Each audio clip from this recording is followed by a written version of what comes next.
The Cloud Theory of Economics by Matthew P. Holbert. What is happening to economy is what is happening to the nations and people of the world. Evolution of economy is such that it is gradually dissolving into a more pluralistic view. That is to say that economy and governments of the world are democratizing and decentralizing in such a way that a new phase in economic concepts is on the verge of emerging on the planetary scale. In order to clarify this theory, an explanation of the process, historically speaking, is necessary. However, to make this evolutionary process more understandable and make sense to more people, the use of a metaphor is essential. Also, it must be understood that this is an explanation of industrial economy, not of classical mercantile economics. Therefore, we begin with the utilitarian model. Imagine a sphere of ice, whole and unitary. It represents a utilitarian philosophy of capitalist economics. This view is that cold capital, machines, and other raw materials represent value. This can be clearly understood with a cursory examination of history. The iron and steel used to push us into the great industrial age is what we must base the value of our economy upon. This ice-cold sphere of raw material then breaks up into a more globalist mass through centralized banking. The bank, acting as an engine of economic growth, also acted as a ministry of value and an industry whose sole function it was to produce value, to create money, and in a sense to unleash the floodgates. Eventually this flood of credit would drown the lower classes and stand to drown even the middle class in debt. Today, this is consisting of fractional reserve liquidity, with many central banks and their corporations and nation-states dictating the general environment of economics, both exteriorly and interiorly, by way of capital investment and education respectively. This new stage is characterized by a more and more cash and credit-based system that the previous utilitarian model could not use. By doing so, this system relies less and less on cold, hard material for its basis of value, like gold and silver or industrial capital, and the value of money begins to be more and more based on the arbitrary command of central banks. As a consequence of uncertainty due to inflated credit and debased education, the world is heating up, not just literally, but figuratively, and as industry, and more importantly information, make the world more and more global, the tide of conflicts inspired by imperialism and corporate greed begin to rise past the watermark, and the world is also feeling the birth pangs of a new global economy, one which must be more evolved than its current form to handle the demand of democratic systems.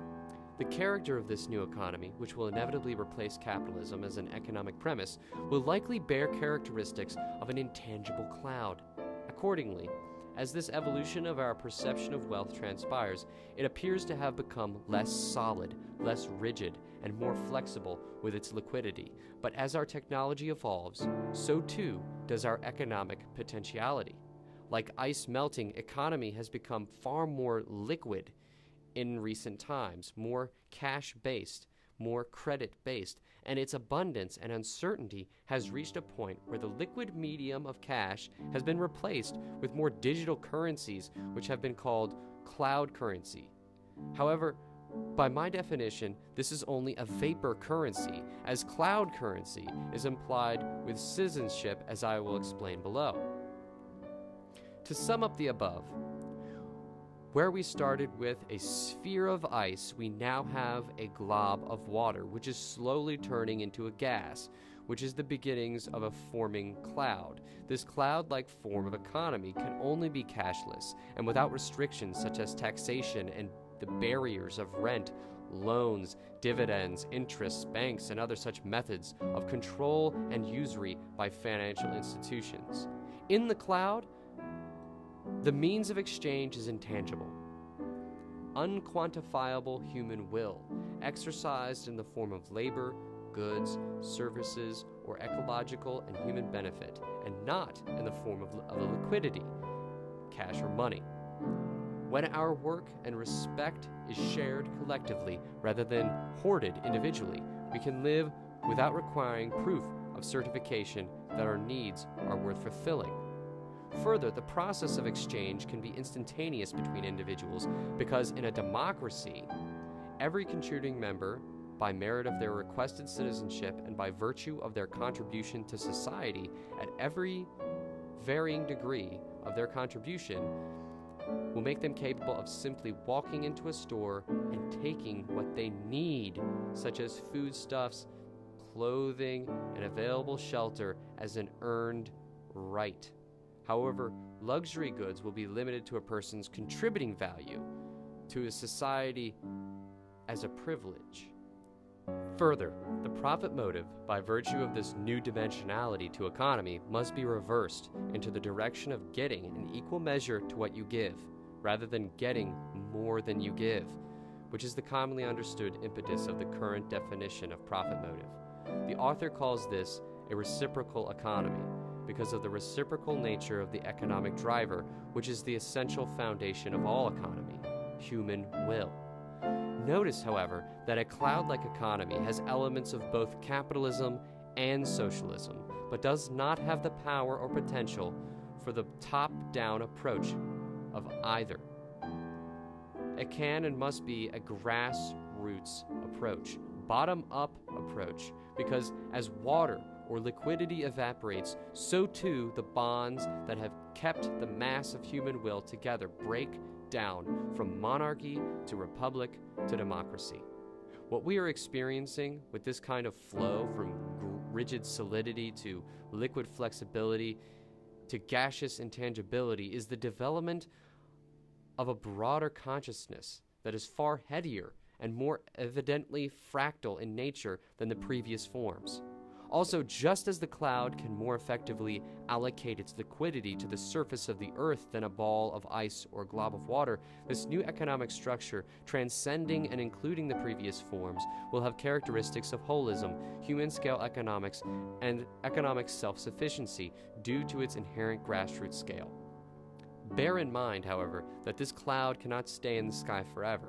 It must be balanced by first condensing into globs, then falling, turning into ice, then globs of water again, and ultimately returning to the earth at semi-regular intervals for the cycle to be completed and to keep the cycle of wealth and resources recirculating.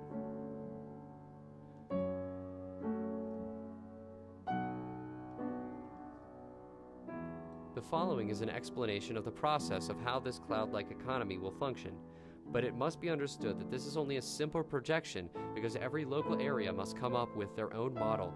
I feel it should be left up to the future democracies to better develop and organize this method.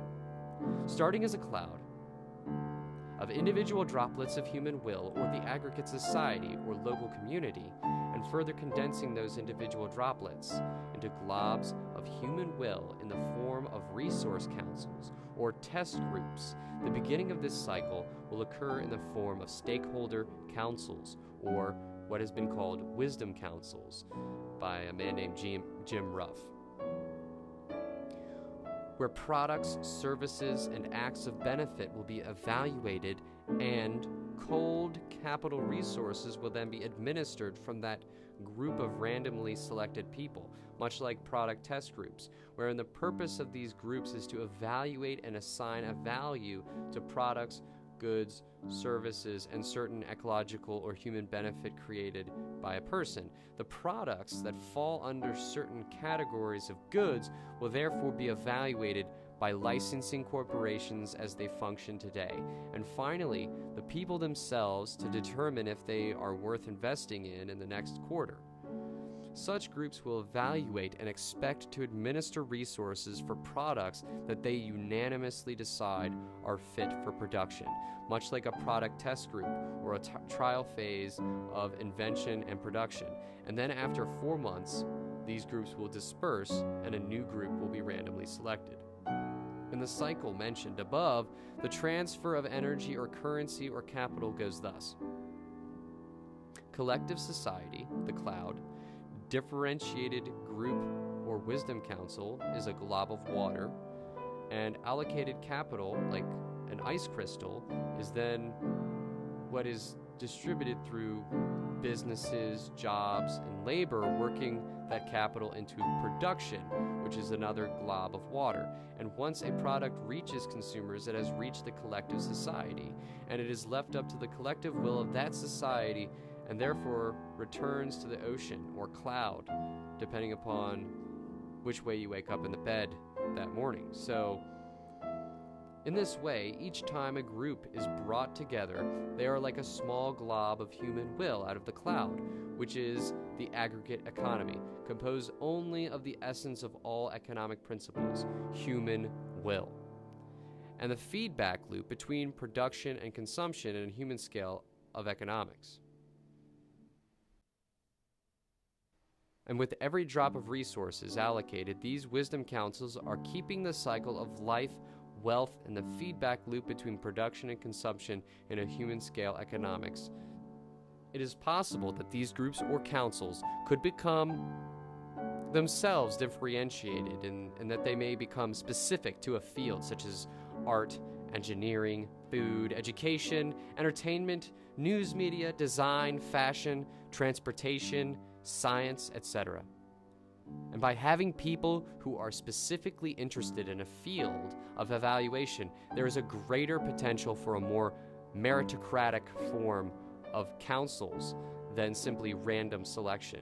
However, this is a stipulation that can come about organically or by written constitution.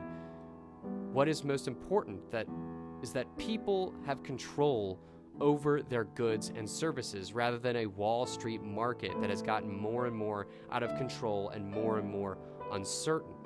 If wisdom is defined as seeing beyond immediate appearances and acting with a greater understanding to affirm the life and development of all, as Tom Atlee describes in The Tao of Democracy, then perspective offers wisdom. Therefore, communities have greater potential for wisdom than do individuals. Communities are wise, he explains further, to the extent that they use diversity well in cooperative, creative interplay of viewpoints that allows the wisest, most comprehensive, and powerful truths to emerge. Using co-intelligence, described by Atlee as integrating the diverse gifts of all for the benefit of all, and a technique called dynamic facilitation to replace mutual stuckness with common wisdom, described by business consultant Jim Ruff, author of Society's Breakthrough, Releasing Essential Wisdom and Virtue in All the People. We might have the tools necessary to evolve the founder's revolutionary vision and step into the 21st century with a collaboration-based system rooted in interdependence and mutual respect. According to Ruff, dynamic facilitation can provide a non-judgmental, heartfelt, energy-driven, creative thinking process in which the people seek to invent new options that work for everyone. Instead of negotiating agreement on particular points or discussing ideas back and forth, people seek breakthroughs everyone can support. To quote Bruce H. Lipton, PhD, in his book Spontaneous Evolution, in regards to such councils making governmental decisions and perhaps just as easily resource management decisions, quote, while such councils have the inferred power of moral authority and could recommend new solutions to the public, they do not possess coercive powers associated with the authority to pass legislation. And further, that regardless of the level of government or community in which they are used, such councils and their evolutionary principles offer society a vision of what is a healed body politic. While I am sure that most economists reading this fail to understand the implication, connection, and relevance of the above quotations and names which I have invoked, seeing as how these men are not economists and not members of the Old Boy Network, it is for this very reason that these voices are so important, necessary in our time. It was Einstein who said, "We can't solve problems by using the same kind of thinking when we created them."